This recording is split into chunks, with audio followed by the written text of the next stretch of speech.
रुक्मणी जी ने राधा रानी के दर्शन किए जब भगवान के 16,108 ब्याह हो गए, द्वारिकाधीश बन गए। उसके बाद कुरुक्षेत्र में 100 साल बाद ब्रजवासियों से मिले ठाकुर जी। तब रुक्मणी आदि सब पत्नियों के मन में आया कि ये राधा रानी को देख के तो आए, कितनी सुंदर है। त्रिलोकी सुंदर कृष्ण की हम पटरानियां हैं, हमारी सुंदरता के आगे स्वर्ग की उर्वशी आदि, रंभा आदि अप्सराएं भी फीकी लगती हैं, परंतु ये राधा रानी कैसी है, एक बार देख के तो आए। थोड़े अभिमान में गई है किशोरी जी को देखने के लिए। भगवान की अष्ट पटरानियां जब किशोरी जी का दर्शन करने के लिए गई, तो जैसे ही जिस शिविर में किशोरी जी विराजमान थी उसमें भीतर प्रवेश किया तो मृग नैने, मृग जैसे नेत्र, दूध जैसा श्वेत बिल्कुल वर्ण, धीर गंभीर नेत्र, एक बार किसी को देख ले तो वो वहीं स्तब्ध मूर्तिमंत हो जाए। हस्त कमल ऐसे मानो जैसे कोई नील सरोवर के कमल खिल गए हों। चरण ऐसे कि जब चले तो उनके चरणों से उत्पन्न होने वाली ध्वनि को नेत्र बंद करके सुनते रहें। इतना सुंदर स्वरूप। ये स्वरूप काम प्रकट नहीं करता, बल्कि प्रकट हृदय में काम को नष्ट और कर देता है। ऐसा स्वरूप, हमारे अंदर जितने दोष हैं वो दोष समाप्त से हो जाते हैं। ऐसा स्वरूप देख करके 8 पटरानियां तो नतमस्तक हो गई और मन में सोचने लगी हम काय बात की सुंदर है, सुंदरता तो इसे कहते हैं। प्रणाम किया, हे किशोरी जी हमारा प्रणाम स्वीकार करो। तुरंत रुक्मणी जी को उठाया,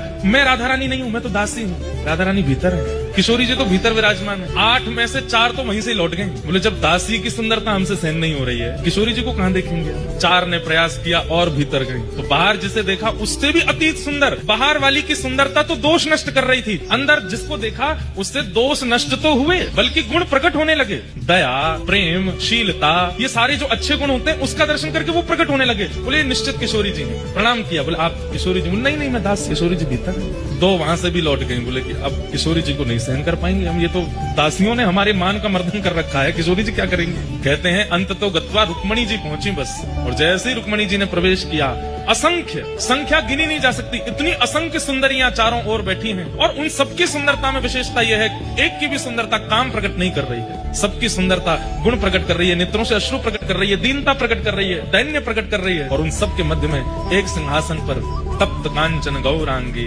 श्री राधे वृंदावनेश्वरी श्री किशोरी जी विराजमान। रुक्मणी जी देखते ही मूर्छित हो गई, बेहोश हो गई, सुंदरता सहन नहीं कर पाई। इतनी सुंदर किशोरी जी के रूप का कहाँ वर्णन करूं मैं। तुरंत किशोरी जी ने जाकर के रुक्मणी जी को संभाला। जब होश में आई, कहाँ तो देखने आई थी, परखने आई थी, जानने आई थी, अब स्थिति क्या हो गई। जो रुक्मणी जी कभी कृष्ण से वियोग की इच्छा नहीं रख सकती, ठाकुर जी दूर चले भी जाते हैं तो रो रो करके रुक्मणी जी का बुरा हाल हो जाता है, वो रुक्मणी जी की स्थिति क्या हो गई। किशोरी जी को देख करके कह रही हैं, हे श्यामाजू बस एक इच्छा पूरी कर दीजिए। बोले क्या? बहुत वर्षों तक द्वारिकाधीश की सेवा करी, अब आप अपनी सेवा में मुझे भी दासी बना लें और अपने साथ बरसाने ले चलो। हम द्वारिका को प्रणाम करके आपकी शरण में बरसाने चलें। तब किशोरी जी ने हृदय से लगाया, नहीं, हमारे प्राण आपके पास हैं, उनकी सेवा आपको करनी है और जब समय होगा तो हम आपको स्मरण कर लेंगे। जब बाहर रुक्मणी जी निकल करके आई तो कहते हैं 2 दिन तक तो मौन ही रही, बोली ही नहीं, बस नेत्रों से अश्रुपात और ध्यान में बैठी हैं किशोरी जी। इतना सुंदर स्वरूप।